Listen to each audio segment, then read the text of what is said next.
Hi guys, welcome back to Srishti Rathi vlogs.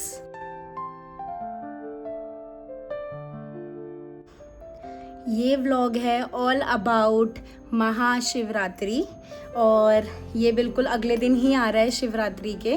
आज घर में रुद्र अभिषेक और हवन है, तो मैंने सोचा कि क्यों ना इस दिन को कैप्चर करें। फ़िलहाल सबसे पहले मैं थोड़ा आपको पास्ट का ब्रीफ दे देती हूँ। मैं इतनी इरेगुलर क्यों हो गई थी, शॉर्ट्स भी बहुत कम पोस्ट कर रही थी और वीडियोस भी।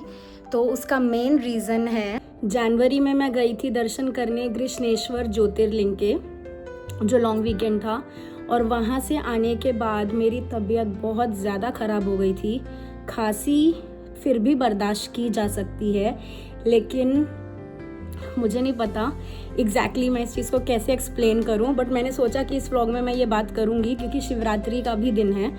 तो मैं गई थी कृष्णेश्वर ज्योतिर्लिंग, और कृष्णेश्वर ज्योतिर्लिंग के बाद मैं दर्शन करने गई थी एलोरा केव्स में। तो वहाँ पर हमने बहुत बार सुना है केव नंबर 16, कैलाशा केव। खांसी मेरी अभी भी ठीक नहीं हुई है, इसलिए मैं ब्रेक कर करके बोल रही हूँ। तो हमने केव नंबर 16 के दर्शन करे, केव नंबर 16A गए, केव नंबर 15 के दर्शन करे। केव नंबर 15 के दर्शन के टाइम पे I was all tired, because वो वाली केव जो है वो बहुत ही ऊंचाई पर थी। तो मैंने बिल्कुल ऐसे बोला कि नहीं, मैं दर्शन नहीं करने जाऊँगी, बट हिम्मत करके, क्योंकि हम 2 ही दिन के लिए गए थे, तो मेरे को लगा कि नहीं, फिर कब आना होगा पता नहीं, हम दर्शन करने चढ़े।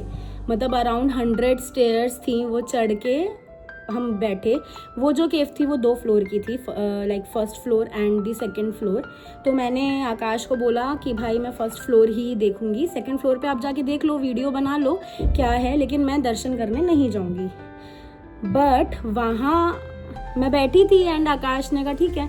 आकाश गए दर्शन करने के लिए सेकंड फ्लोर पे, ऊपर से चिल्ला के बोले कि तुम अगर ये दर्शन करने नहीं आई तो तुम बहुत बड़ी चीज़ मिस कर दोगी। तो भी मैंने मतलब अच्छा ठीक है, देखते हैं क्या होगा, वीडियो में देख लूँगी।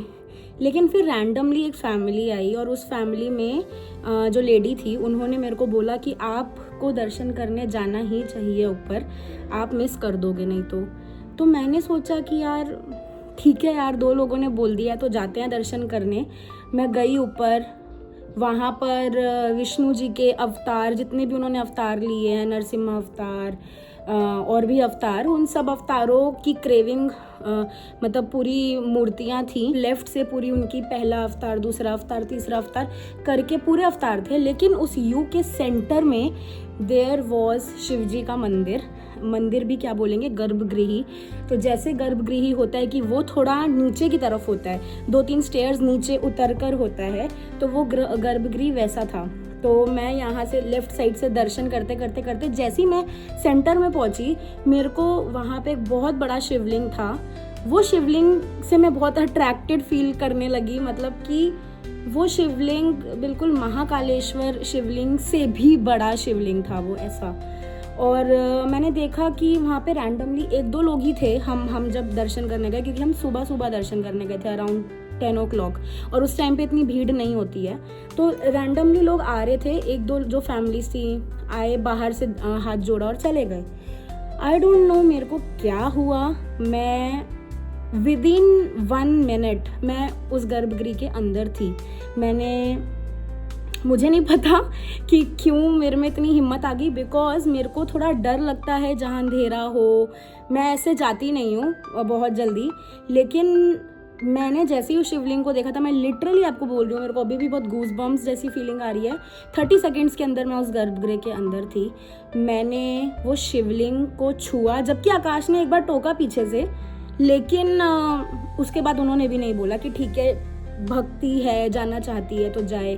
मैं अंदर चली गई और मेरे पीछे पीछे किया आ गई, और मैंने उस शिवलिंग को छुआ, प्रॉपरली टच करा मैंने, और फील करा। किया ने भी, मतलब क्योंकि किया की हाइट छोटी है, वो शिवलिंग उसके कंपैरिजन में बहुत हाइटेड था, तो मैंने किया को गोदी में उठा के थोड़ा टच करवाया शिवलिंग, और वो वहाँ शिवलिंग की जो बाउंड्री होती है वो पकड़ के वो गाना गा रही थी। वो दर्शन हमने करे, हम आ गए बाहर, और आने के बाद मतलब घर मतलब होटल पहुंच गए। होटल पहुंचने के बाद एक होता है ना कि आप सोचते हो कि आपने क्या किया पूरा दिन, क्या कहाँ कहाँ कैसा एक्सपीरियंस रहा। मैं ये आपको कह रही हूँ कि होटल में पहुँचने के बाद आई वॉज शॉक्ड कि मैं इतनी डरपोक मैं कैसे दर्शन करने चली गई उस गर्भगृह के अंदर अकेले। मतलब सोचा भी नहीं, बिकॉज वहाँ पे पूरा अंधेरा था। एक सूरज की किरण उस शिवलिंग के ऊपर पड़ रही थी बस, जो बिल्कुल सामने से पड़ रही थी। उसके अलावा पीछे इधर उधर पूरा अंधेरा था और मैं चली गई। मैं ऐसे अपने आप को, मैंने कहा मैं कैसे चली गई। I was so shocked. फिर उसके बाद मतलब मेरा एक्सपीरियंस उस टाइम पे तो आई वॉज सो हैप्पी, इतना अंदर से अच्छा लग रहा था कि ज्योतिर्लिंग के भी दर्शन अच्छे से हुए और सब घूम लिया। घर आ गए। घर आकर मेरे को खांसी हो गई क्योंकि वहाँ बहुत ठंड थी और कंपेयर टू मुंबई का वेदर। लेकिन जो बहुत अजीब चीज़ ये हुई कि मेरे को इतनी वीकनेस फील होने लगी, जबकि मेरे को फीवर नहीं, बॉडी पेन नहीं, कुछ भी नहीं, मतलब फूड पॉइजनिंग नहीं, वॉमिटिंग नहीं, आप जो जो बोल सकते हो वो बोलो। And it was so sudden and so random कि मेरे को इतना गंदा बॉडी पेन होने लग गया था कि मेरे को कुछ करने का मन नहीं करता था। मेरे को फ़ोन उठाने का मन नहीं करता था, मेरे को खाना बनाने का मन नहीं करता था, ऑफिस जाने का मन नहीं करता था और बस पड़े रहने का मन करता था। ऐसा हो गया था। किसी से बात करने का भी मन नहीं करता था। मतलब इतनी वीकनेस हो गई थी, मेरे को समझ ही नहीं आ रहा था कि क्या हो गया। पहले मेरे को 1-2 दिन लगा कि यार हो सकता है खांसी हो, तो मैं मेडिसिन ले रही हूँ, कफ सिरप ले रही हूँ, तो कफ सिरप की वजह से मेरे को नींद आ रही है। लेकिन फिर डॉक्टर ने भी 1 वीक के लिए कफ सिरप प्रिस्क्राइब किया था। कफ सिरप भी मैंने छोड़ दिया फिर पीना। उसके बाद गर्म पानी पीती थी। मैंने कहा यार कफ सिरप भी छोड़ दिया, उसके बाद भी इतनी वीकनेस हो रही है, क्या हुआ। फ्राइडे का दिन था और किया कि अचानक से तबीयत ख़राब हो गई। उसको भी खांसी हो गया, फीवर हो गया और डॉक्टर को दिखाया और पेट में काफ़ी दर्द होने लगा, उसको पिंचिंग पेन होने लगा। डॉक्टर को दिखाया, डॉक्टर ने बोला कि खाना पीना ठीक नहीं है, बाहर का खा रही है या बिस्किट वगैरह ये सब खा रही है, तो उसकी वजह से मेडिसिन दे दी और वो मेडिसिन से किया ठीक हो गई। लेकिन जो सिम्टम्स मेरे को थे वही सेम सिम्टम्स किया को थे, बट थोड़े कम मात्रा में। मतलब किया को भी बहुत वीकनेस फील होने लगी। मतलब क्योंकि बच्चा तो इतना एनर्जेटिक होता है, वो बीमार होता है तो भी कूदता रहता है, इधर उधर जाता है, टीवी देखता है। लेकिन उसकी ये मतलब स्थिति हो गई थी कि वो मुझे खुद से आके बोल रही थी कि मम्मी मेरे पैर दबा दो, मेरी मालिश कर दो। और 1 बार नहीं, 2 बार नहीं, दिन में 4-4 बार मैं उसके पैर दबाती थी, मालिश करती थी। कभी आकाश करते थे, वो पड़ी रहती थी और टीवी देखती रहती थी। मेरे को समझ नहीं आ रहा था कि क्या हुआ। And then one fine afternoon, पता नहीं क्यों, क्योंकि मैं काफ़ी शिव जी को मानती हूँ और मैं पॉडकास्ट काफ़ी देखती रहती हूँ, तो मैंने एक पॉडकास्ट में ऐसी रैंडमली सुना था कि जो भी बहुत मोस्ट पावरफुल जगह होती है, अगर आप वहाँ जाते हो तो या तो मतलब अगर आप इतनी पावर सहन नहीं कर पाते हो तो आपकी वहाँ से आके तबीयत ख़राब हो जाती है या वीकनेस हो जाती है कि क्या, आई डोंट नो। तो मेरे साथ एग्जैक्टली मेरे को लगा यही हुआ। मेरे को ऐसा लगा कि मैंने शिवलिंग को टच करा तो मेरे अराउंड की नेगेटिविटी या मेरे अंदर की नेगेटिविटी, या मेरे को ऐसा भी फील हो रहा था कि शिव जी की मतलब पावर या उनका आशीर्वाद बिल्कुल मेरे अंदर आ गया है। किया, क्योंकि मैंने और किया ने ही शिवलिंग को टच किया था। आकाश बाहर थे, आकाश ने टच नहीं करा। आकाश को कुछ नहीं हुआ, कोई वीकनेस नहीं, कोई खांसी नहीं, और मेरे को और किया को ही ये हुआ। तो मुझे लगा कि आशीर्वाद है ये शिव जी का मेरे पे और किया पे।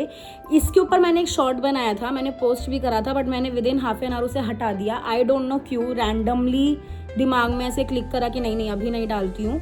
और मैं आपको ये कह रही हूँ कि हम लोग वहाँ से वापस आए थे अराउंड 27 जनवरी को और आज है 15 फेब। आप मानोगे मैं पिछले 1-2 दिन से आई एम फीलिंग गुड। मतलब कि मेरे को 10 से 15 दिन लग गए ट्रैक पे आने के लिए। मैं मानती हूँ इन सब चीज़ों को। मेरे को लगता है पता नहीं कुछ लोग रिलेट ना भी करें, कुछ लोगों को लगे मैं ऐसी स्टोरीज को कर रही हूँ, लेकिन ऐसा कुछ नहीं है। ये मैं अपना एक्सपीरियंस बता रही हूँ और मैं अभी थोड़ा ठीक फील कर रही हूँ।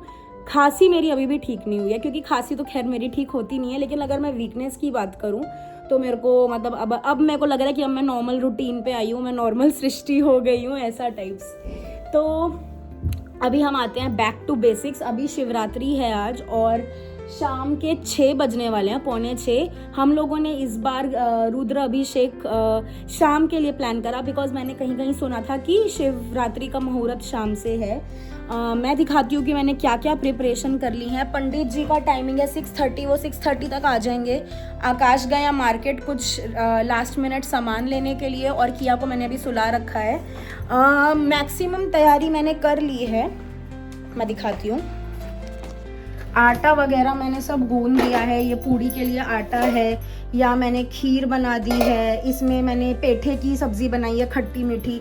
यहाँ पे आलू टमाटर की सब्ज़ी बनाई है मैंने। और ये मेरे को अभी पुआ बनाना है, मालपुआ। हवन के लिए हम 108 मालपुए मैं बनाकर हवन के लिए वो बना रही हूँ। तो इसकी को मैंने घोल के रखा है। अभी भी इसमें लम्स मेरे को दिख रहे हैं, वो सब ठीक करके अभी मेरे को मालपुआ बनाना है। एंड मोस्ट इम्पॉर्टेंटली मेरे को रेडी होना है। मैंने प्लान करा है मैं आज साड़ी पहनूंगी, और मैंने अभी कहीं तो मतलब ऐसा बोलते हैं कि पूजा के टाइम पे एटलीस्ट साड़ी पहननी चाहिए, तो साड़ी पहनेंगे। और देन मैं मालपुए बनाऊंगी। मेरे को फ्रूट्स वगैरह और फ्लावर्स वगैरह जो सब मैंने मंगा रखा है वो सब धोना है। तो ये सब मेरा आधे घंटे का ही काम है, तो मैं इसलिए पहले रेडी हो जाती हूँ एंड देन मैं बाकी का काम कंटिन्यू करूँगी, बिकॉज पंडित जी कभी भी आ सकते हैं। सो फाइनली मैं रेडी हो चुकी हूँ, बहुत ही जल्दी रेडी हुई हूँ। पंडित जी का कॉल आया है, पंडित जी नीचे आ गए हैं, और अब जल्दी प्रिपरेशन शुरू करते हैं। और आकाश भी अभी तक नहीं आया, तो उनको भी कॉल करना है। वैसे आप बताइए मैं कैसी लग रही हूँ। बहुत ही रैंडमली रेडी हुई हूँ। साड़ी मेरे को कोई और पहननी थी, लास्ट मिनट मैंने साड़ी चेंज करी, क्योंकि वो साड़ी मेरे को छोटी हो गई थी, मतलब उसकी लेंथ छोटी थी। वो ऑरेंज कलर की साड़ी थी, तो वो मेरे को स्क्रैप करके अब पिंक पहनना पड़ा। जाते हैं अभी प्रिपरेशन करने के लिए, और उसके बाद आराम से बात करते हैं।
सो फाइनली हमारी पूजा अच्छे से हो गई, और बहुत मैं थक गई थी। Now this is my dinner time, और डिनर के बाद सब कुछ सेटल करने के बाद, घर समेटने के बाद अब टाइम है सोने का, because I am all tired, और अगले दिन ऑफिस था। तो इसी के साथ आई होप आपको ये व्लॉग अच्छा लगा हो। Do subscribe to my channel and bye bye.